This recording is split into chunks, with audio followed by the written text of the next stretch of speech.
Boa noite, queridos amigos. Que a paz de Jesus permaneça em nossos corações. Hoje estaremos abordando o tema em defesa da vida das campanhas da FEB. Respeitemos a vida, violência não. E vamos tratar especificamente hoje sobre a pena de morte. Então, a proposta é justamente nos debatermos, refletirmos sobre alguns aspectos referentes à pena de morte e propor um mundo sem pena de morte, que possamos iluminar essa ideia. Nós iremos trabalhar, na noite de hoje, os fatos veiculados em jornais, revistas, televisão e mídias sociais de 2014 e 2015. Vamos abordar também a pena de morte no Brasil. Nós vamos ver que ela ainda consta na nossa legislação em casos excepcionais, em casos de guerra, mas ainda consta na nossa Constituição. Vamos ver também pena de morte e espiritismo. No item 4, pena de morte, espiritismo, exposição de argumentos. E o último item que nós vamos trabalhar, a pena de morte e o nosso papel enquanto espíritas, para que possamos também levar a todos aqueles que nos cercam esse conhecimento e nos posicionarmos contra a pena de morte. Passando então ao primeiro tópico do nosso trabalho, que é os fatos vinculados em jornais e revistas, televisão e mídias sociais 2014 e 2015, para nós fazermos uma análise sobre a pena de morte. Passando então a primeira notícia, vinculada na revista Veja, de fevereiro de 2015, e traz o conteúdo de que um paranaense foi condenado à morte por tráfico de drogas na Indonésia e acabou sendo executado por fuzilamento no dia 17 de janeiro de 2015. Naquele país, outros 7 condenados por tráfico de drogas foram executados.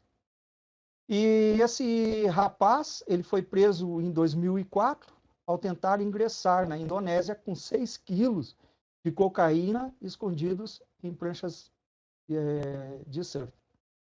A Indonésia, naquele ano, mantinha 133 prisioneiros no corredor da morte, 57 por tráfico de drogas, 2 por terrorismo e 74 por outros crimes. Em abril de 2015, também outro brasileiro foi executado pelo mesmo crime na Indonésia.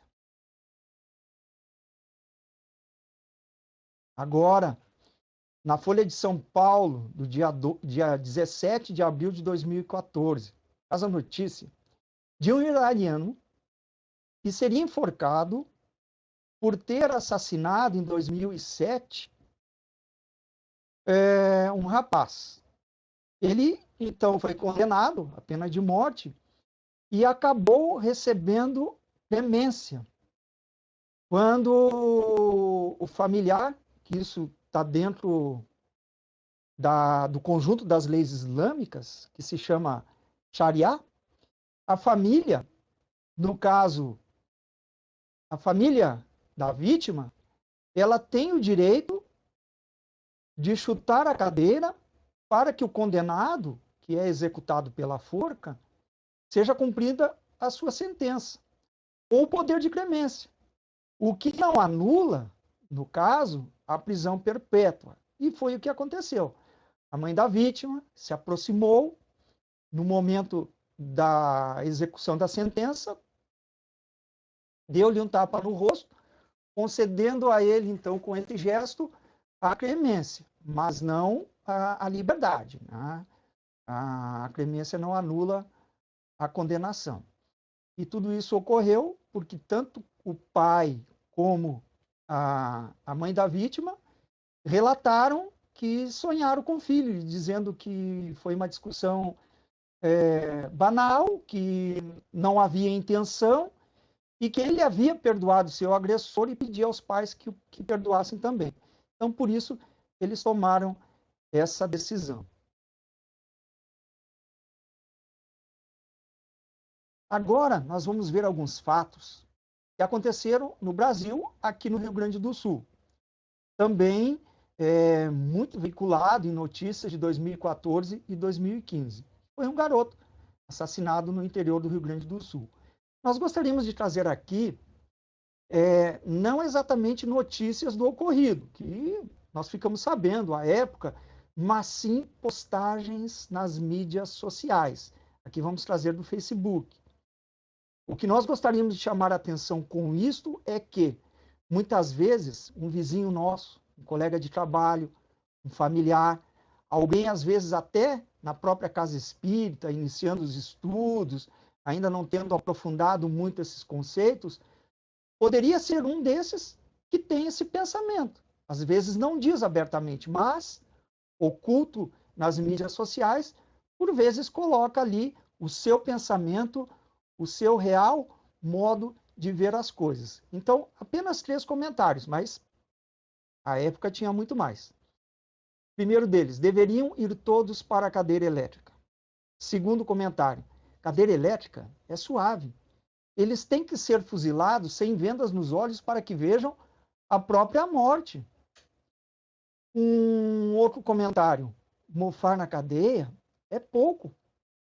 Mereceriam morrer em uma cadeira elétrica em rede nacional para servir como exemplo. Vejam bem, os comentários destas pessoas. Mas, queridos amigos, execução não é solução. Diz não à pena de morte. E nós, os espíritas, que sabemos, que entendemos, que estudamos, que compreendemos, que não morremos, só o corpo perece. Continuamos. E, sem o corpo, com o mesmo rancor, ódio ou raiva da sociedade, se formos impostas e levados a esta imposição cruel. Ou, tendo tempo para refletirmos, pensarmos sobre as nossas ações e mudarmos o nosso comportamento, deixarmos o corpo físico um pensamento melhor. Execução não é a solução. Possamos dizer não à pena de morte. Cada país possui métodos de execução do condenado. Na lei islâmica, que é por enforcamento, quem trai o marido ou a mulher deve ser morto por apedrejamento. A pena de morte é por enforcamento. Nos países asiáticos, o fuzilamento é o mais usado. E nos Estados Unidos, a cadeira elétrica ou a injeção letal. São usados em caso de homicídios qualificados e também em atos de terrorismo. No contexto dos países que têm a pena de morte, a China é campeã nesse ranking, pois estima-se que só em 2017 o país realizou pelo menos 4.106 execuções de penas capitais para crimes tanto como fraude fiscal, corrupção, tráfico de drogas também. Segundo a Anistia Internacional, sem contar os dados da China, 1.925 pessoas foram condenadas à morte no mesmo ano. 788 foram executadas e 23.392 aguardavam a execução. Aqui, agora nós temos a amostra do mapa mundi dos países que têm ou não têm a pena de morte. Os países em vermelho, vejam bem, nós temos ali os Estados Unidos, o Canadá. A pena de morte, ela é legalizada, é prevista na legislação, é imposta na maioria dos estados, nos Estados Unidos. Os países em amarelo, ela é abolida na prática. Não ocorre mais a pena de morte, mas ainda ela existe nas legislações desses países. Os países em azul, a pena de morte foi abolida para todos os crimes. E nos países em verde, onde se encontra o nosso querido Brasil, ela ainda é, na Constituição, legalizada para crimes cometidos em circunstâncias excepcionais, no caso de guerra ou no caso de estado de sítio. Então, na nossa Constituição, ainda temos a pena de morte aqui no Brasil. E está na Constituição Federal de 1988. Pena de morte e Brasil. No artigo 5º, a pena de morte foi abolida para todos os crimes não militares na Constituição de 1988, para crimes não militares. Por isso, a exceção em crimes de guerra, né? No artigo 5º. E, atualmente, então, ela tem essa previsão, somente em tempos de guerra. A exemplo dessa exceção, o Código Penal Militar poderá condenar um combatente por infrações como traição, pegar em armas contra o Brasil, covardia, que é considerado fugir na presença do inimigo, deserção também entra nessa questão, ou incitar a desobediência militar. Nesses casos, o presidente da República aprova a execução que ocorre por fuzilamento.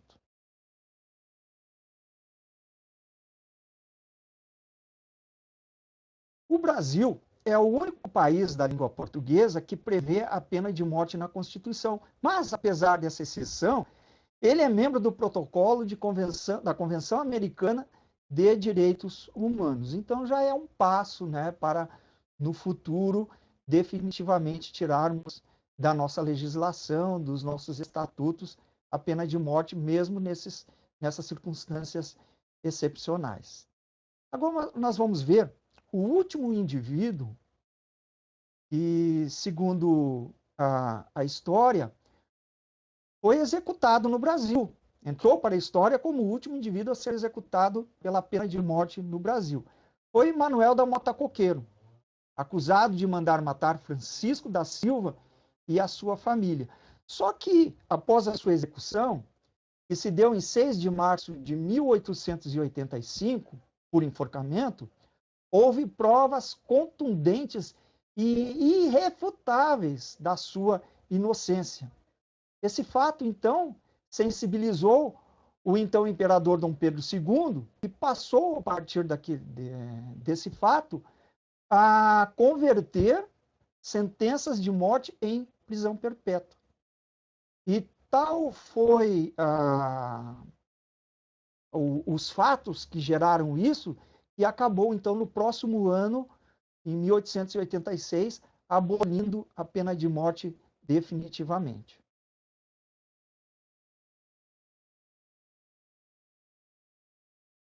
Pena de morte e espiritismo. Então, nós vamos encontrar, lá na questão 760 do Livro dos Espíritos, Kardec perguntando, levando essa questão aos espíritos responsáveis pela codificação, se algum dia desapareceria da legislação humana a pena de morte. E a resposta dos amigos espirituais, incontestavelmente. E a sua supressão estará assinalando um progresso da humanidade. E nos traz, então, como isso pode ocorrer. Quando os homens estiverem mais esclarecidos, a pena de morte será completamente abolida da terra. E não mais precisarão os homens de serem julgados pelos homens. Na questão 761, Kardec continua. Ora, a lei de conservação dá ao homem o direito de preservar a sua vida. Não estará usando ele desse direito quando elimina da sociedade um membro perigoso? E os amigos respondem, há outros meios de ele se preservar do perigo e não matando. Demais, é preciso abrir e não fechar ao criminoso a porta do arrependimento. Dar condições para que ele se arrependa. Pois, imputando a pena de morte, você fecha essa possibilidade. E aquele espírito sai do corpo físico com todo o seu rancor, com todo o ódio, e se torna ali um fermento de discórdia na sociedade, na comunidade, pois estará influenciando com o seu pensamento outros crimes, sentimento de rancor, sentimento de raiva, de vingança. Então ele sai do corpo como ele se encontrava naquele momento. Ao passo que se ele permanece no campo das causas, e é aqui abrir a possibilidade ao criminoso, ele terá condições de mais adiante, na prisão, refletir sobre os seus atos e em algum momento pensar, se eu pudesse voltar atrás, eu não cometeria esse crime. Eu agiria de forma diferente. Então é alguém modificado. Desencarna pela velhice ou pelas dificuldades orgânicas que todos nós temos, e ele estará no mundo espiritual com outro comportamento, em uma outra situação. Quando reencarnar, com novas disposições de modificação. Pois é exatamente nesse sentido. Se a morte não existe, não matamos o criminoso, apenas o transferimos de padrão vibratório. Então é importante que reflitamos sobre isso. Temos ainda no Livro dos Espíritos a questão 764. Kardec tinha essa peculiaridade, ele não se contentava com as respostas que os espíritos davam e propunha aprofundar aquilo ali. Por isso, ele lá na questão 764, ele ainda vai dizer, mas disse Jesus, quem matou com a espada, pela espada perecerá. Essas palavras, então, elas não consagram a pena de talião? E assim a morte dada ao assassino não constitui uma aplicação dessa pena? A resposta dos amigos espirituais.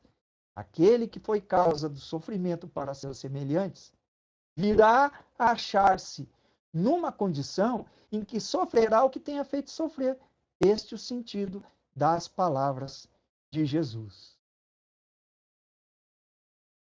E na questão 67, novamente, aprofundando um pouco mais, ele vai perguntar: qual o fim objetivado com a reencarnação?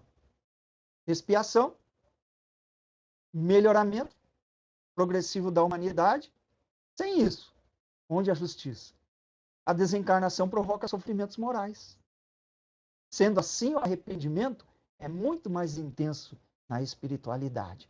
Ora, se nós, no corpo físico, que inibe, constrange os nossos pensamentos, os nossos sentimentos, a nossa expansão do ser, por assim dizer, nós já temos, em algumas situações, consciência do erro que cometemos e queremos repará-lo. E muitas vezes, identificando, sofremos com isso. Colocamos a cabeça no travesseiro e ficamos pensando, poxa, eu não deveria ter agido daquela maneira. Isso está errado. A gente não consegue conciliar o sono. É um sofrimento moral, principalmente quando reconhecemos.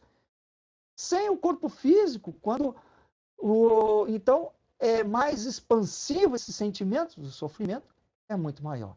E por vezes a gente vai dizer lá, perdi o meu dia, perdi a minha vida, mas Deus nos dá novas oportunidades de reconciliação, de modificação a todos nós. E a reencarnação, na reconciliação com os adversários, visa vencer as dificuldades de relacionamento. Ora, para avançarmos, é preciso que tenhamos em nosso sentimento amor, conhecimento intelectual, mas também a parte da moral, proporcionando-nos assim a quitação com a lei divina. E aqui trazemos Mateus, no capítulo 5, versículo 26, o seguinte: não saireis de lá enquanto não houverdes pago até o último centil. Poderíamos traduzir: não passaremos a um mundo melhor enquanto tivermos dívidas com o planeta, enquanto tivermos alguma dificuldade para algum desses espíritos que aqui residem. Então, é a quitação realmente com a lei divina e a reconciliação com os nossos adversários. Também vamos encontrar na obra O Céu e o Inferno a lei educativa, que é o Código Penal da vida futura, que no item 8 traz o seguinte: sendo infinita a justiça de Deus, o bem e o mal são rigorosamente considerados. Não havendo uma só ação, um só pensamento mau, não tenha consequências fatais. Como não há uma única ação meritória, um só movimento da alma que se perca, mesmo para os mais perversos. Por isso que constitui as ações um começo de progresso. No item 9, toda falta cometida, todo mal realizado é uma dívida contraída que deverá ser paga. Se não for numa existência, será na próxima ou nas seguintes, porque todas as existências são solidárias entre si. Precisamos também nos fazer esta pergunta. Mesmo quando houver o arrependimento sincero. Esse arrependimento, mesmo que sincero, ele apaga a falta? Ele suaviza a falta? Ele apaga o sofrimento? Ele suaviza o sofrimento? Não. O arrependimento, conquanto seja o primeiro passo para a regeneração, não basta por si só. São precisas a expiação e a reparação. Mas esse arrependimento suaviza os traços da expiação, abrindo pela esperança o caminho da reabilitação. Mas só a reparação, contudo, pode anular o efeito, destruindo-lhe a causa ou as causas. Ainda no Código Penal da Vida Futura, nós vamos encontrar também, como no Livro dos Espíritos, no Evangelho segundo o Espiritismo, que todos os espíritos partem do mesmo ponto. Nós somos criados simples e ignorantes. E que não há penas eternas. Deus não repudia nenhum de seus filhos. Não há espírito incapaz de progredir. Chegará um momento em que soará para ele o momento da modificação, o momento da libertação. Não há espírito votado à eterna inferioridade. E o bem e o mal são rigorosamente considerados, a cada um segundo as suas obras. Nesse quesito, a alma traz consigo o próprio prêmio ou castigo aonde quer que se encontre. E voltando ali no item 2, então a concepção que algumas pessoas têm de um espírito que estaria perpetuamente ligado ao mal, esse mesmo espírito, que pode ser um gênio, pode ser uma intelectualidade do mal, ele também chegará ao momento da sua libertação, pois que não há espíritos incapazes de progredir. Nós fomos criados simples e ignorantes, mas somos fadados à perfeição relativa. Então, todos nós, um dia, seremos anjos.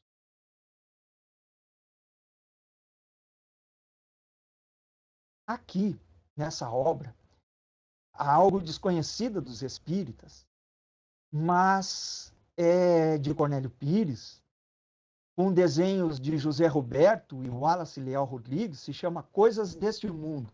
Aqui nós temos a capa da primeira edição. A capa mudou depois de algum tempo. Hoje em dia já não vem mais com figuras, com desenhos, mas são do espírito Cornélio Pires, que tinha uma peculiaridade nos seus versos. Ele utilizava nas duas primeiras linhas a ação, a causa. E José Roberto e Wallace Leal Rodrigues desenharam, então, colocaram, de acordo com aquele verso, uma ação do desenho.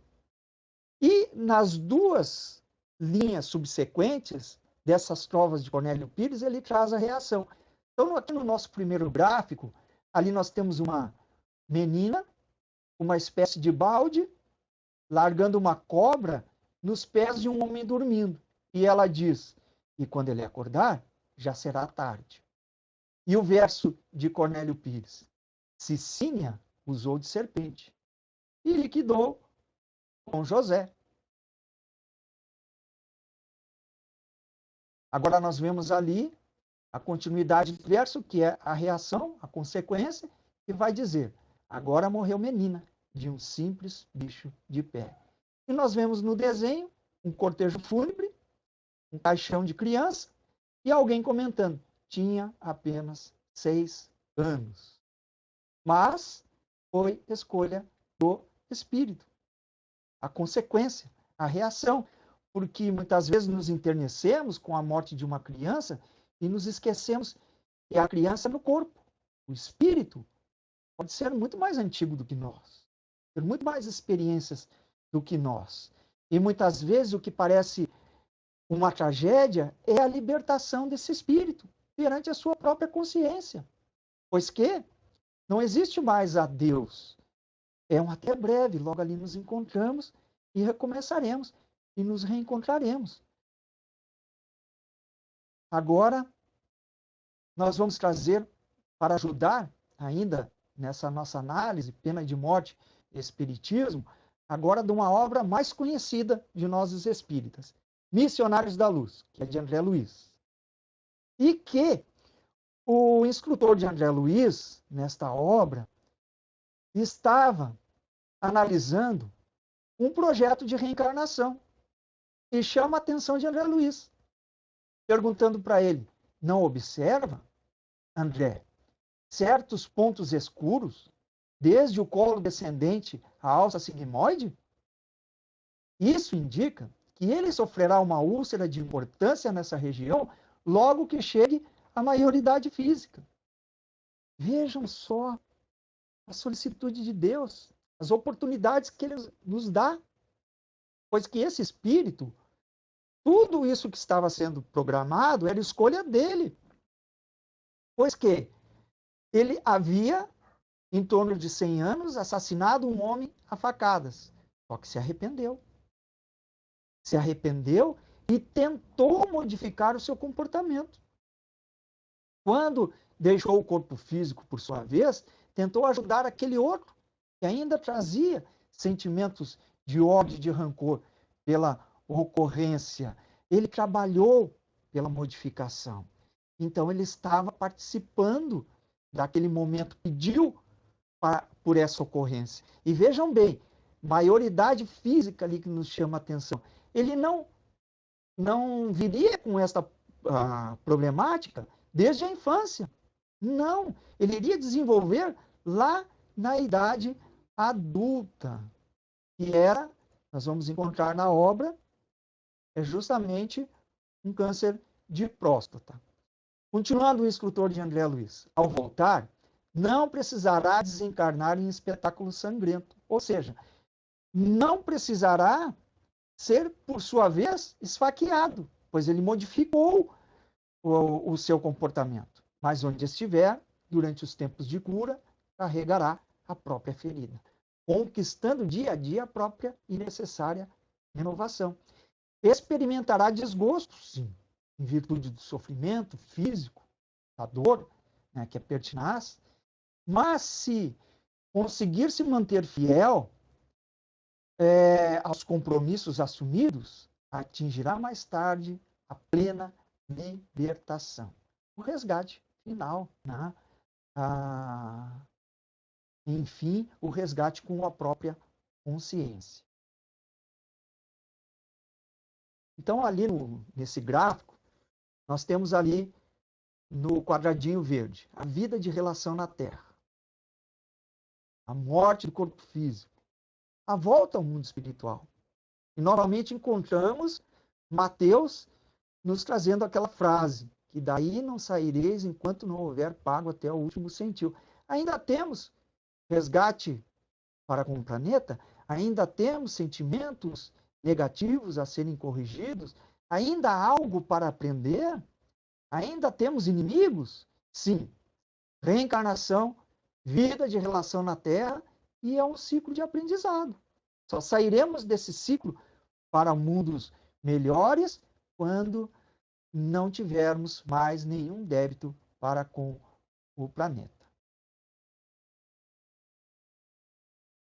E nós vamos encontrar na obra a psicografia também de Chico Xavier, do Irmão X, Cartas e Crônicas, no seu capítulo 21, Pena de Morte e Espiritismo, ele trazendo a análise que um assassinado, quando não possui energia suficiente para desculpar a ofensa e esquecê-la, passa a obsidiar aqueles que lhe arrancaram a vida, transformando-se em quisto vivo de fermentação da discórdia e também da indisciplina. Então fica a pergunta: mas como educar com êxito, tirando a vida do malfeitor? Será isso educação real? Não. É preciso que ele fique no campo das causas, encarnado. Preciso que ele tenha tempo para refletir as suas ações, refletir sobre os seus atos e ter ali, em algum momento, a possibilidade de sentir que, se pudesse voltar atrás, não cometer o mesmo crime, a fim de melhor refletir sobre a sua condição. Com isso, adquire forças psicológicas suficientes para enfrentar as provações que o esperam. E quanto mais tempo permanecer no campo das causas, encarnado, mais oportunidades terá de consertar e reajustar, melhorando as consequências que advirão. E na obra Após a Tempestade, com Joana de Ângeles, no capítulo 15, exposição de argumentos. Olha o que a benfeitora nos diz. A ninguém individual ou representado pelo Estado cabe o direito de eliminar o homem, mesmo quando este tenha delinquido da forma mais grotesca ou mais vil. Se eu o fizer, torna-se igual. Não tem o direito de exigir que outros a respeitem. A tarefa que compete às leis, os regulamentos, as constituições, as legislações, é de eliminar o crime e as causas que o fomentam, não o equivocado criminoso. Até porque a morte do delinquente não devolve a vida da vítima. Ainda no capítulo 15, nesta obra Após a Tempestade, pela psicografia de Divaldo, vai nos dizer que quando o criminoso, necessitado de assistência competente de modo a reorganizar as paisagens íntimas por meio da terapêutica especializada, culmina a sua ação no extermínio de vidas, é justo que ele seja, então, cerceado do convívio social, a fim de tratar-se, de corrigir-se, de resgatar as faltas cometidas e de ter oportunidades de reconciliação, de modificação. Então, o impositivo inadiável é educar, reeducar o ser. Matar, não. Até porque a morte não destrói a vida. Libertando-se o criminoso do domicílio carnal, intoxicado pelo ódio dos instantes finais, vincula-se psiquicamente àqueles que lhe infligiram tal punição e mantém ali comunhão mental, de rebeldia, de raiva, de rancor, no qual torna a própria psicosfera terrestre mais sombria, estas paisagens humanas, porque há todo um processo de sintonia do pensamento e dos sentimentos. Aqui, para a nossa análise, um gráfico de ontem da população mundial. Isso está no US Census Bureau, é um site dos Estados Unidos, e eles fazem estas pesquisas de densidade demográfica. Chegaram à conclusão, então, que a nossa população mundial, atualmente, se compõe de 7 bilhões, 643 milhões, 541.423 pessoas encarnadas. E no Brasil, que é o quinto no ranking mundial, nós temos 211.715.873 pessoas. E que há um nascimento a cada 8 segundos e uma morte a cada 12 segundos. Isto leva a taxa de natalidade versus a taxa de mortalidade. E que há um aumento real de pessoas a nível mundial em torno de 239 mil pessoas por dia. Aumenta a nossa população. Estamos aqui conversando em torno de meia hora, a nossa população mundial já deve ter aumentado em torno de 4.600. Mas a nossa humanidade não se compõe apenas dos que estão no corpo físico. A humanidade se compõe de encarnados e desencarnados. Então, sobre esse aspecto da pena de morte, dos crimes cometidos por outros, nós precisamos pensar que, como nos ensina Jesus na oração do Pai Nosso, Pai Nosso, Pai de todos nós, encarnados e desencarnados, bons e maus. Se hoje nós já temos algum direcionamento para o bem, nem sempre fomos assim. Talvez lá no passado tenhamos cometido crimes muito mais perversos do que esses que às vezes nós julgamos, até nas nossas mídias sociais. Mas tivemos a oportunidade de renascer, encontrar a doutrina espírita, nos modificarmos, estarmos trabalhando pela nossa mudança comportamental, no lugar em que Deus nos proporciona esse trabalho, esse estudo, essa tarefa. A eles, aos criminosos mais vis, também essas oportunidades serão dadas. Talvez não nesta encarnação, mas a eles também será franqueado esse caminho, como a nós que estamos hoje aqui. Manuel Filomeno de Miranda, na obra Reencontro com a Vida, vai dizer que esses espíritos que nós estamos vendo atualmente, violentos na roupagem física, dando prosseguimento a condutas que horrorizam uns e acabam atraindo outros, não são frutos do acaso, mas de bem cuidadosa programação superior, para trazer a eles que estavam retidos nos planos inferiores a oportunidade reencarnatória. É como se dissessem a nós assim, olha, você vai ter a oportunidade de reencarnar e se modificar. Aproveita. É a última oportunidade, pois que o mundo está passando por um período de transformação.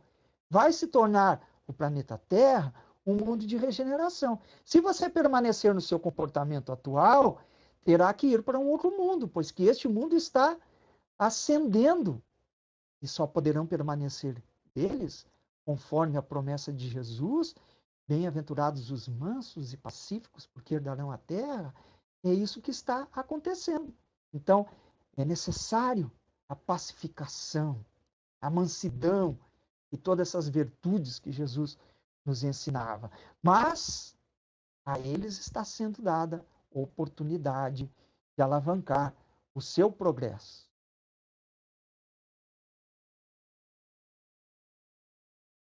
Também nos diz que reencarnam procedentes de esferas superiores, missionários do conhecimento, do amor, do progresso e da fraternidade, amenizando todo esse período de dificuldades cruéis que nós estamos vivenciando e tornando-se exemplos do amor, do bem e da felicidade.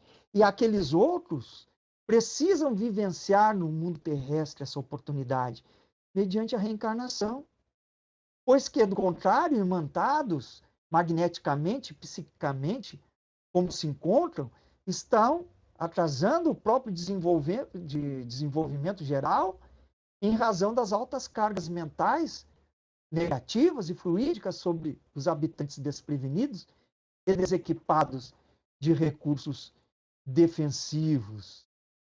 E eles, então, esperam, esses irmãos da retaguarda que estão reencarnando, reencarnados, ainda com grandes dificuldades, a nossa contribuição, tanto espiritual quanto moral. Ou seja, nós renascemos para esse momento. Nós, os espíritas, renascemos neste momento de transição para sermos o exemplo através do nosso comportamento, da nossa palavra, da nossa modificação, do nosso trabalho em relação à caridade, para que possamos irradiar em sua direção e, à medida que vivenciam a forma orgânica, diminua-se-lhes a densidade das energias negativas que os envenenam. É todo um trabalho, então, em que nós vamos colocando em prática tudo aquilo para que viemos. E Joana de Ângeles, na obra O Reformador, também nos traz o mesmo conteúdo de Manuel Filomeno de Miranda na obra Reencontro com a Vida, pois que diz que esses espíritos estão renascendo, recambiados lentamente, tornando os planos inferiores mais vazios, pois que para o mundo ascender é necessário que não haja mais nenhum local de ressentimento e de rancor. Então estão sendo trazidos à reencarnação, aproveitando esta oportunidade que a todos nos é dada. E também ela faz da mesma forma que espíritos missionários do amor reencarnam-se procurando ajudar o planeta nesse momento tão importante. E na obra Religião dos Espíritos, Emmanuel vai nos dizer, lá no seu capítulo 8, pela psicografia do Chico, desterrar em definitivo a espada e o cutelo, o garrote e a forca, a guilhotina e o fuzil, a cadeira elétrica e a câmara de gás, dos quadros da vossa penologia, e oremos todos juntos, suplicando a Deus nos inspire paciência e misericórdia uns para com os outros, porque ainda hoje, no ádito da nossa consciência, dos nossos julgamentos, poderemos ouvir o aviso celestial do nosso divino Mestre Jesus, condenado à morte sem culpa. Quem estiver sem pecado, que atire a primeira pedra. E se nós hoje estamos em oportunidades de reconciliação, oportunidades de modificação pela solicitude de Deus, como julgar se talvez não tenhamos executado os mesmos crimes que poderíamos talvez condenar? Então, é importante que refletamos sobre isso e entender que nós, aonde estivermos, em casa, no local de trabalho, no ônibus, na rua, nas mídias sociais, enquanto estamos ali aparentemente isolados e sozinhos, tecendo comentários no Facebook, no WhatsApp, no Instagram, ali está as nossas ferramentas do pensamento naquele momento. Então é importante que nos posicionemos, esclarecendo os companheiros que a morte não existe, nos posicionando contra a pena de morte, pois que somos todos irmãos, ou seja, somos agentes em defesa da vida, somos nós também agentes de prevenção. E é necessário, então, privar pela manutenção das campanhas em nossas atitudes, em nosso lar, em qualquer local que estejamos inseridos. E não somente em épocas em que ocorrem crimes brutais, mas ter esse pensamento sempre constante para que sejamos esse agente, essa ferramenta de prevenção. Um importante papel no combate à pena de morte, também no pensamento dos homens. Você, nós, todos nós, no centro espírita ou fora dele, somos agentes de defesa da vida, agentes de prevenção. Respeitemos a vida, violência não. Execução não é a solução. Diz não à pena de morte. Queridos amigos, uma boa noite a todos. Jesus nos ampare, nos fortaleça as disposições e possamos perseverar sempre, procurando imprimir nos nossos pensamentos, nas nossas palavras, nas nossas atitudes, o de que nós nos revestimos, ferramentas de Jesus, ferramentas de modificação, procurando interferir em cada ocorrência positivamente, falando, esclarecendo, consolando, ensinando a orar, falando sobre o perdão, sobre a tolerância, levando o espiritismo a todos aqueles que têm sede, que precisam, que têm necessidade do conhecimento, que têm essa necessidade de apacentar os seus corações. Apacentemos os nossos, fazemos as nossas preces e procuremos estarmos estudando e cada vez mais falando, vivendo, respirando, andando, abraçando, conversando de Jesus. Que Jesus seja os nossos pés, as nossas mãos, as nossas palavras, o nosso pensamento, e possamos todos seguir, intimorados, confiantes na espiritualidade, fazendo a parte que nos cabe. Uma boa noite a todos. Jesus nos ampare e nos fortaleça, hoje e sempre.